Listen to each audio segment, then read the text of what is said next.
Right, so I'm going to talk you through your last official end of topic test for your GCSE maths course. So hopefully that will breed some excitement in you at this point in time to know that actually you have covered everything that would be required should there be an exam at any point. This is obviously the last unit. It is probably the most challenging unit, therefore. So there's quite a lot of little nitty-gritty bits that go on within it, and there's also a huge range in terms of the potential answers that you can give. All right, so it is worth bearing with me as we talk through the answers, and then hopefully you've got a better understanding of where they come from and how you work them out. There's also quite a cross-curricular link with science and everything that you would cover in there as well. So it's definitely worth seeing how the skills interlink between the two subjects. Right, if we have a look then at question 1, so we've got a velocity time graph for a car for 50 seconds. So remember, velocity time graph is the same as a speed time graph. For part A, we're asked to work out the average acceleration during the first 50 minutes. So within this one, we are looking for the fact that we need to know acceleration is technically velocity over time. And because it's average, we're just looking at if it had been a straight line that went from 0 to 50, then we could see what was actually happening and work out our average acceleration as a result of that. Therefore, it is just your normal gradient formula, so the change in y over the change in x. So the change in y is our change in velocity, which is from 0 to 30, over our change in time, which is obviously from 0 to 50. And therefore, your answer can be left in the form of 3/5, 0.6, or even 36 meters per second if you wanted to leave it in that one. But you get a mark for that part. Okay, so the 3/5 or the 0.6 is worth a mark. It also asks you to state the units of your answer, so that's meters per second squared. As I said, the alternative answer would have been 36 meters per second per minute on that one. So you could have had that as a potential answer as well. All right, but it has to be 36 if you're going to get that second mark at that point. Part B then is just a little bit of a trickier question. So estimate the time during the 50 seconds when the instantaneous acceleration is equal to the average acceleration. So the instantaneous acceleration and the average acceleration need to be parallel in terms of their gradient. Okay, so they need to be equal, which means they need to have the same gradient. And therefore, to do that, we actually just need to draw a parallel line that then becomes a tangent to our graph at that particular point. So if you can see, if you actually have that graph printed in front of you, it's a little bit easier to do, where you would actually draw your average gradient there, which was from the 0, 0 to the 50, 30. And then you literally would move your ruler up the page so that you can find a parallel line and draw that chord that just touches a particular point. And therefore, you can see to do that, we would then get an answer somewhere in the region of 11 to 14. Okay, so marks wise, your first mark is for drawing a parallel tangent. Okay, and your second mark is for getting an answer between 11 and 14. Now, your answer is going to vary potentially from mine each time. So on mine, I made it 11. Yours could be just slightly out from that, and that's fine as long as it's within that range. Okay, so therefore you can RAG for question 1. Now, just be mindful, some of the questions are split up when you come to RAG them in parts A and B, so you will need to look carefully at them just to make sure that you know how to do them. Okay. Right then, question 2. So the graph shows the speed of a snowboarder for 2 minutes. We're asked in part A to estimate the distance travelled by the snowboarder. Now, there's an awful lot of work involved in this particular question, and you can have done it differently from me. Okay, so you can hopefully see there are different categories that I've done. So the first category I've worked out is the 0 to 30. So I'll just label that on there. That's the first one I've done, which was a triangle. So the base times the height divided by 2, and I get 30 meters for that part. Now, if you've attempted to calculate any single area under that graph, you would get your first mark. As I say, there's then an awful lot of work involved in trying to get the rest of the marks. So I then went on and did my second area, which was my 30 to 50, okay, which was a trapezium. So therefore, it's add the two parallel sides, times it by the height or the gap between the two parallel sides, and half it. That gave me 70. Now, your gap could be different. You could have done 30 to 60 at that point. That would have still been a valid area. Okay, so it doesn't have to be exactly the same as mine as long as you are correctly calculating the areas under the graph. As you can see then, I've done 50 to 80, so I've gone for a slightly bigger gap there. And then I've done 80 to 90, so just a small one there. And then 90 to 100, and then the last part I've done at the end for 100 to 120. Okay, and then obviously to calculate your distance, you would then need to make sure that you add up all of your distances. Okay, so in terms of adding up all of your distances, you should get an answer between 545 and 565. So you can see there's quite a range there in terms of what is accepted. And they also give some marks if you're a little bit further out of the range, i.e. if you've used slightly bigger shapes to be able to calculate your areas, it becomes a little bit less accurate and therefore you may be slightly out. So if you got between 545 and 565, that's worth 2 marks. However, if you're a little bit further out and you're between 530 and 580, you would get 1 mark, and you get the mark for stating the units of your answer. So it's just being mindful of the fact that when you do any of these types of questions, writing something down and having the correct units will score you a mark. So meters on its own is worth a mark as long as you have a suitable number in front of it. Okay, so just a reminder then, marks wise, 1 for calculating any area correctly, then a further 2 marks for your area between 545 and 565, or 1 if it was between 530 and 580, and then your final mark for having meters. Okay, if you had converted it into kilometers, i.e. you had a much smaller number, for example, 0.545, then you would have obviously kilometers as your unit at that point, so you could have that one. Then for part B, we need to work out the gradient of the graph at 70 seconds. So you can hopefully still see on my graph, I've marked where the 70 seconds is. And at that point, you need to draw a tangent. So your first mark is for drawing a tangent. It may be slightly different to mine. As long as it specifically touches the graph at 70, then you would get that first mark. This is where, again, where your answer could be extremely different from mine. And therefore, you have to calculate your gradient. So remember, your gradient is the change in y divided by the change in x. Now, you want to draw a triangle to do that. And then you want to try and work out the height of the triangle, which is your change in y, and the width of your triangle, which is your change in x. Now, for me, I tried to pick as nice a coordinates as possible. So down the bottom here, I've got 6, and at the top, 9.2. So I have a height of 3.2. And then I've gone from 50 to 80, so I have a width of 30. And therefore, I calculate my gradient, and remember that those numbers are going to be for yours. And I had 3.2 over 30, so I get that mark.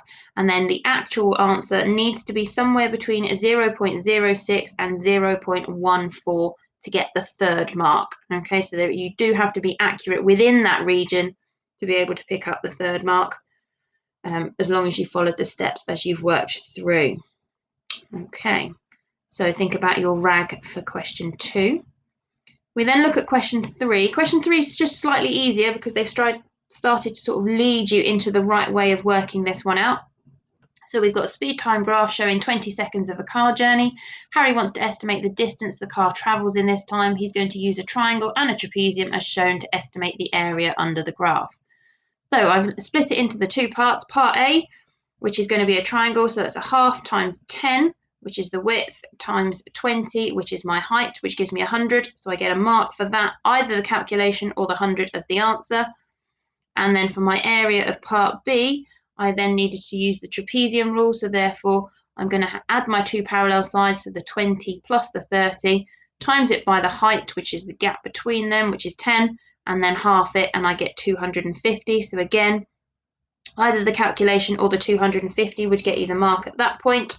And then your final mark for that part of the question is to add the 2 together to get 350. If we then think about part B, so for this part of the journey, which of these is true for Harry's method? And we just need to think about whether it was an overestimate or an underestimate at that point. And of course, if you have a look at the diagram, you haven't used this part of the graph up here. So it's underneath the graph, and therefore it would be an underestimate for part B. Okay. If we then have a look at question 4. So on question 4, we're again looking at a velocity time graph of a car. We want to estimate the distance travelled in the first 10 seconds. So you've got two choices. So I've shown you the two methods here. You could have just drawn a triangle that covers that first bit. So if I just show you roughly, you could have had that triangle there, which would have been half base times height. So half times 10 times 45, giving us 225. We'd get a mark for that calculation. Or you could have split it into two. So you could have worked out the first part as a triangle, half times 28 times 5, added to a trapezium for the second part, which was there, which would then be a half of 28 plus 45 times by 5. And you get a mark for that method as well. So as I say, either would be valid. Add those two together and I get 252.5. And then your actual answer needs to be in the region of 225 to 275 for the second mark. So by whichever method you've chosen to use, as long as your answer was within that, you then get that second mark for question 4. Okay. If we then have a look at our next question. So question 5, the speed time graph for a car's journey is shown. We want to estimate the acceleration at 6 seconds. So to be able to do this one, if we want to estimate the acceleration on a curve, we then need to draw a tangent to the curve at the appropriate point. So remember your point 6 is there. So you must have a tangent that just skims the edge of the curve at that point 6. So you get a mark for drawing that one. You then obviously need to calculate your gradient again. So you need your right angled triangle where you can calculate the change in y over the change in x.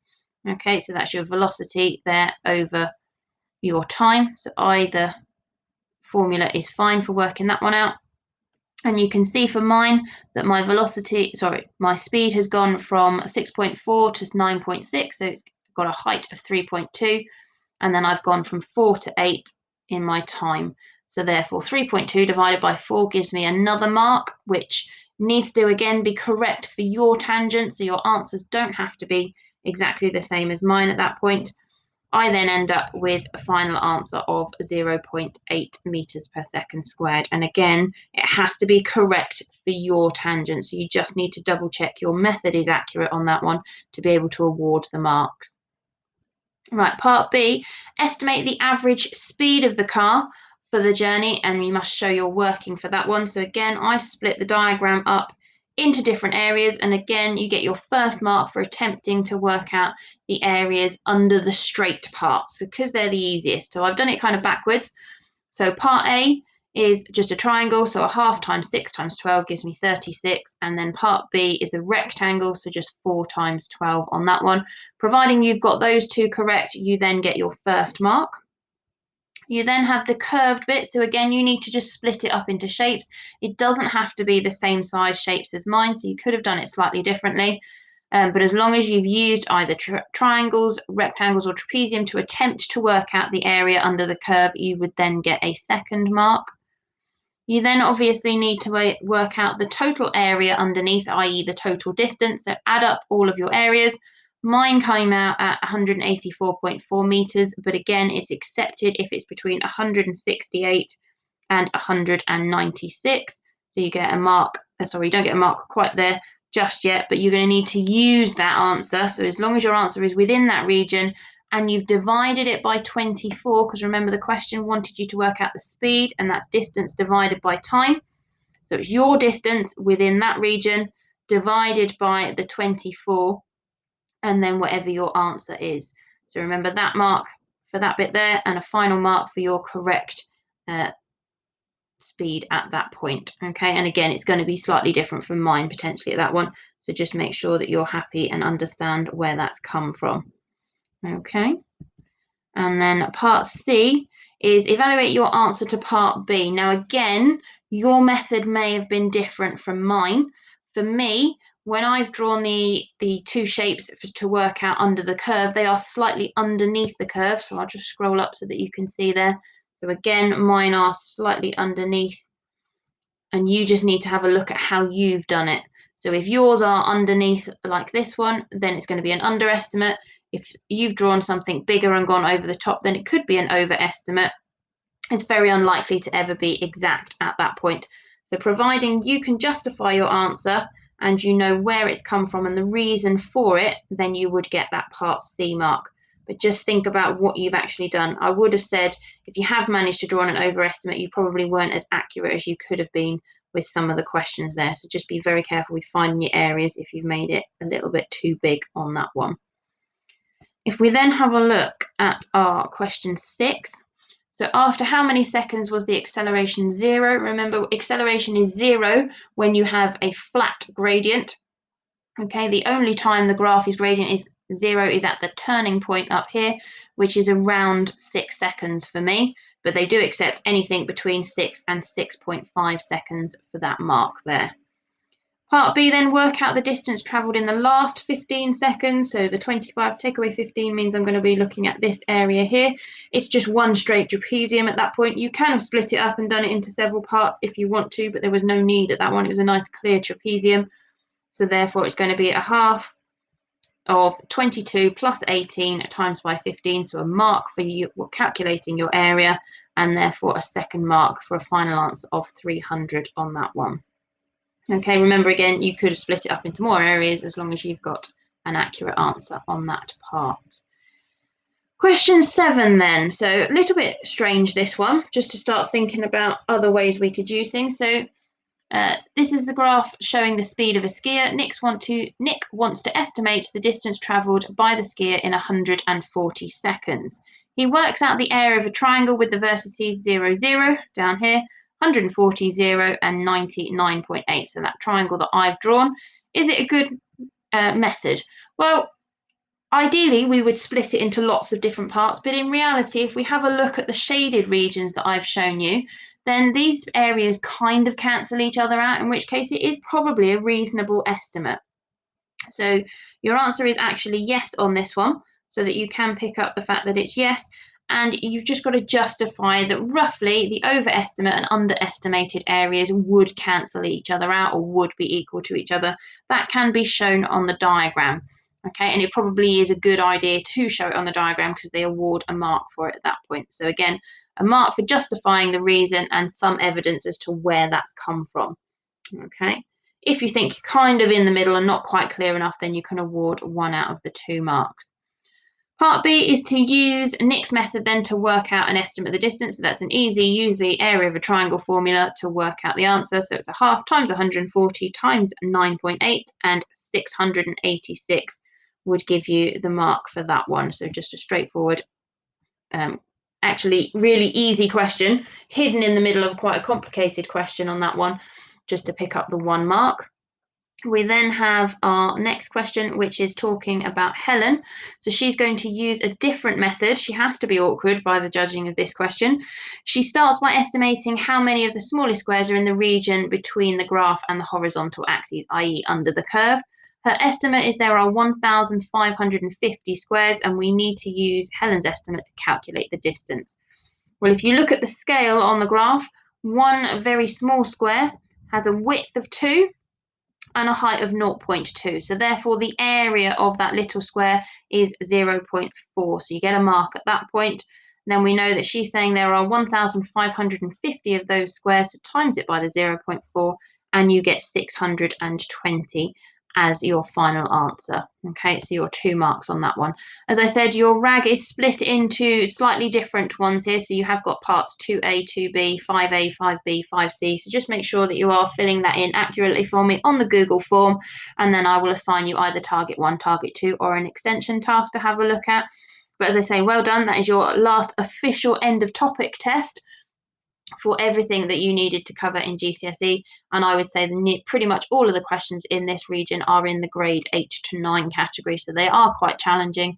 So if you've done well on it, then you should be really proud of yourselves. Okay, do let me know if you've got any questions or you need help with anything at any point.